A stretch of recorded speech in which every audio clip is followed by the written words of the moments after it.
পর্তুগালের জয়, স্পেনের হার। চলুন সেটা নিয়ে, কালকের ম্যাচ নিয়ে আমরা আলোচনা করি।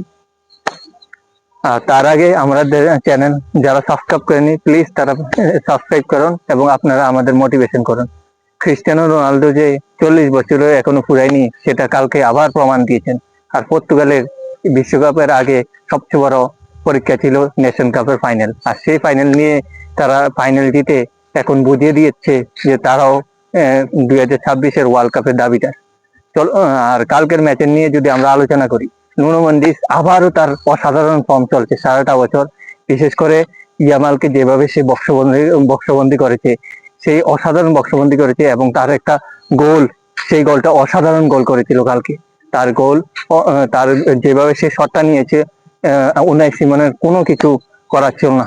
অন্যদিকে জুবিমন্ডি, সেও একটা 20 মিনিটে প্রথম গোল করে স্পেনকে লিড করে দিয়েছিল, কিন্তু তার দুই মিনিট পরে নুনো মেন্ডিসের গোল, সেখানে সমতা ফিরে যায়। কিন্তু 45 মিনিটে আবার একটা গোল হয়ে যায়, এতে স্পেন আবারও দ্বিতীয় লিড নিয়ে যায়। কিন্তু ক্রিস্টিয়ানো রোনালদোর অসাধারণ কামব্যাক 61 মিনিটে আবার দলকে এগিয়ে নিয়ে যায়, এবং সেখানে 90 মিনিট ড্র হয়। এরপরে আবার প্রথম হাফের এক্সট্রা টাইমে সেখানে পর্তুগাল কিছুটা ভালো খেলছিল, কিন্তু দ্বিতীয় হাফে স্পেন ভালো খেলছিল। অন্যদিকে ইয়ামাল, 17 বছরের একটা ছেলে, ক্রিস্টিয়ানো রোনালদো বলেছিল যে তার ছেলের থেকে তিন বছরের বড়। সেই ছেলেটা কালকে প্রথম 15 মিনিট আমি বলবো ভালো খেলছিল, কিন্তু এরপরে নুনো মেন্ডিস তাকে যেভাবে বক্সবন্দি করেছে, অসাধারণ বক্সবন্দি করেছে। এটা ম্যাচিওর একটা, নুনো মেন্ডিস যে একটা ম্যাচিওর একজন প্লেয়ার, সেটা সে। রোনালদো, সে কোনো দেশের হয়ে সর্বোচ্চ গোলদাতা এখনো। অলরেডি সে যেভাবে 40 বছর হয়ে গেছে, একটা প্লেয়ার এতটুকু এগিয়ে গিয়েছে। ও যে পর্তুগালের লেজেন্ড, ওরা নুনো মেন্ডিসের জন্য সত্যিকার একটা সৌভাগ্য। এবং সে সবসময় কামব্যাকের কিং ছিল, সে আবারও প্রমাণ করলো সে সবসময় কামব্যাক। এবং পর্তুগাল যে ওয়ার্ল্ড কাপের দাবিদার, সেটা ওরা কিন্তু বুঝিয়ে দিচ্ছে। আর এই ম্যাচে যদি টেকনিক্যাল বিষয়ে আমরা আলোচনা করি, স্পেনকে যেভাবে পর্তুগাল প্রেস করেছে, সেখানে কিন্তু স্পেন কিন্তু তারা কিন্তু বল ততটা পায়ে রাখতে পারেনি। বিশেষ করে ভিতিনিয়া এবং বনো ফার্নান্দেজ যেভাবে খেলেছে, অসাধারণ খেলছে। অন্যদিকে পেড্রি যতটা খেলার কথা ছিল, সেটা আবারও ডিফেন্সিভে যে এরর তাদের, সেটা এখনো হারে বুঝতে পারছে। কিন্তু ওদের জন্য এখনো সময় আছে, ওরা ডিফেন্স ঠিক করলে ওরাও চ্যাম্পিয়নের দাবিদার হতে পারে।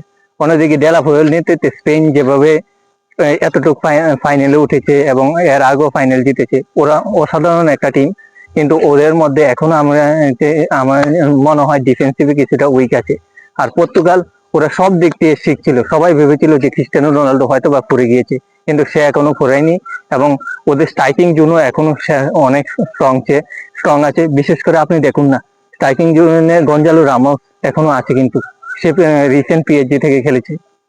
আর ওদের মিডফিল্ডার সম্বন্ধে আমি কি আর বলবো। আর ওদের দুজন সাইড ব্যাক, অসাধারণ সাইড ব্যাক। আর বনো ফার্নান্দেজকে কে না চিনি, সে ম্যানচেস্টার ইউনাইটেডের একজন অসাধারণ, রিসেন্ট 3 বছর থেকে খেলছে, অসাধারণ খেলছে। সেটা সে বারবার প্রমাণ করছে। ভিতিনিয়া, ও পুরা মাঠ জুড়ে খেলতে পারে, সেটা কালকেও খেলেছে। আর অন্যদিকে আমি বলবো ডিয়াগো কস্তা কালকে অসাধারণ খেলেছে, যেভাবে সে পেনাল্টিটা সেভ করেছে। আমি বলবো আলবাতো মোরাতা কিছুটা ওর কাজটা সহজ করে দিয়েছিল, কিন্তু এরজোরও ম্যাচে প্রথম 90 মিনিট যেভাবে ও অসাধারণ সেভ করেছে, সেখানে ও বুঝিয়ে দিয়েছে যে ও একটা সেরা প্লেয়ার। অন্যদিকে স্পেনের নতুন তারকা জুবিমেন্ডি, সেও ভালো খেলছে। আর তাই আমরা এটা আশা করছি। পর্তুগালের জন্য শুভকামনা রইল। অসাধারণ ম্যাচ ছিল। অল দ্য বেস্ট পর্তুগাল, এবং বিশ্বকাপের জন্য শুভকামনা।